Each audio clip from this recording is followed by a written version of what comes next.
Still miss my 832 Sips, the open forum. Tonight's topic is blended learning. Curtis, what are we talking about tonight? We are chatting about what are our experiences and perceptions related to blended learning and online teaching and the technology integration within our professional context, and some of the challenges and experiences and some of the opportunities that we've had. Definitely, probably over the past year, for sure. learning, or what is blended learning? Yeah, well, from what I can gather from my big 2 weeks of experience in this class that I'm taking, it's really a spectrum. It goes from all the way to face-to-face learning with a little bit of technology used to supplement the learning, all the way to almost a full online version that uses all sorts of different methods and ways to supplement teaching. So blended learning is really a spectrum from very simple to very complex, from what I can gather. And so yeah, it's what you make of it. It can be really anything, as long as it's not in front of a chalkboard with a piece of chalk. Or If there's an online component, is that blended learning? Like if I'm submitting or doing assignments online, is that blended, or does it have to be I'm receiving some kind of instruction online and then maybe also going to a physical location on other days and doing face-to-face stuff? Is that blended? I think anything with an online component, right, Curtis? Yeah.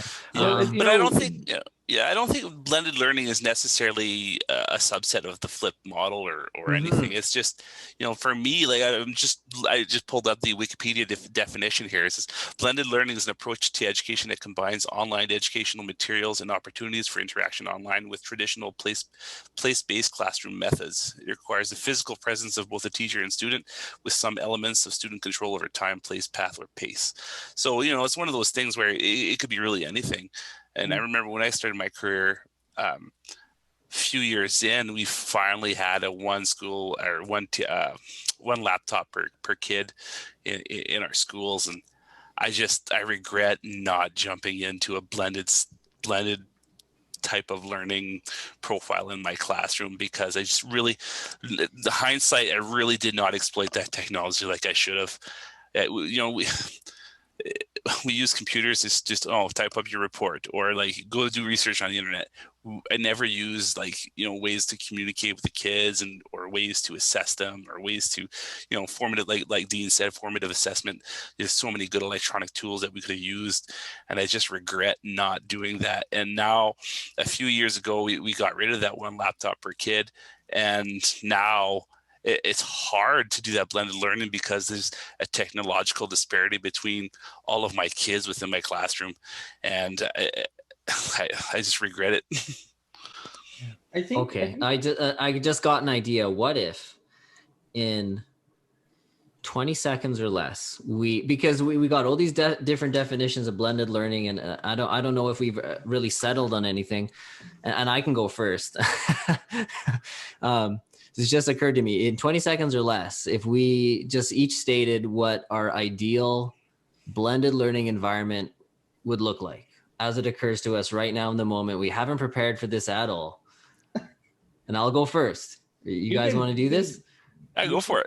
Yeah, okay. I'll go, and I got my stopwatch here, so I'll monitor that, and you'll have to trust me for myself. 20 seconds or less. So here we go. So I think like an ideal blended learning environment would be something like there is, say, a 50% proportion of the class that is online. So you're either delivering instruction online, assessments online, or formative assessments online. And then there's a portion that's face-to-face, and maybe it looks like a flipped classroom. That was 20 seconds and 20 seconds. Who's next? I can go next. Okay, I'll give you a 3, 2, 1. Sure. All right, 3, 2, 1, go. So mine was very similar to yours. I also think that it's divided, right? You have a face-to-face component, and you have an online component. But I also think that face-to-face and online component can be further divided into having sections where your kids can be doing different activities with small group instruction embedded within that. All right, that was 22 seconds. Not bad. Who's next? I can go. All right, Dean. I'll give you 3, 2, 1. It's kind of ironic because I know Dr. Kuros sent out a tweet response and asking people about it. And so I went into it and I said, I feel blended learning involves a strong understanding of outcomes to allow for a variety or flexibility of approaches, technologies, and assessment tools that allow students to demonstrate concepts or skills in ways that blend with how they learn and process information. I love that. And I think that was about 16 seconds. I'm not sure when you started, but Drop my mic. Booyah. Daniel, it's going to be a hard one to follow up, but I'll give you a 3, 2, 1. So absolutely. Yeah, three, no, two, but one, go. to me, like, online blended learning, the idea of optimizing the certain outcomes using digital technology and optimizing face-to-face for those outcomes that require it. And to me, that's a perfect blended learning style.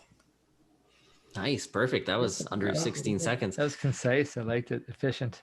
I think too, if we can provide experiences that allow students to tap into their own interests, you might be able to really dig deep and grab those students and engage them. I agree. And one of the things I think blended learning really opens doors is to allow students to be engaged, whereas in the traditional classroom, they would be less engaged or be reticent to be engaged. And to me, blended learning offers the opportunity of opening windows and seeing how these kids or how our students work, how our students, how they understand and how they produce different things. And it's a new window into a little bit like Dean was saying earlier on. It's a new window into assessing these students because when you're face to face, there's only so much you can gather by a look or by a written assignment. But when you have a blended component to your classroom, you have new eyes and you can see, hey, look how this kid's approaching these problems. Look how this kid is helping that student and stuff like that. And for me, it's giving me new eyes. It's giving me new tools that I'd never had before. And a little bit like Dean was saying earlier on, the whole COVID allowed us to deep dive into that technology, and now it's something that most kids already have, is that a little bit of experience with Teams, a little bit of experience with communicating online and handing in the assignments electronically and doing assignments in a non-traditional way. It gives us that new window, which allows us to really to find new ways of assessing and kind of detach from that old model of sitting down, doing an exam, doing a quiz. You say, hey, you've shown me enough to show me that you've reached that outcome. Why would I stress you out with another 1 hour and a half or 1 hour exam? So really, it's for me, it's a nice thing to blended learning allows new opportunities. It opens up things that we would never be able to achieve otherwise.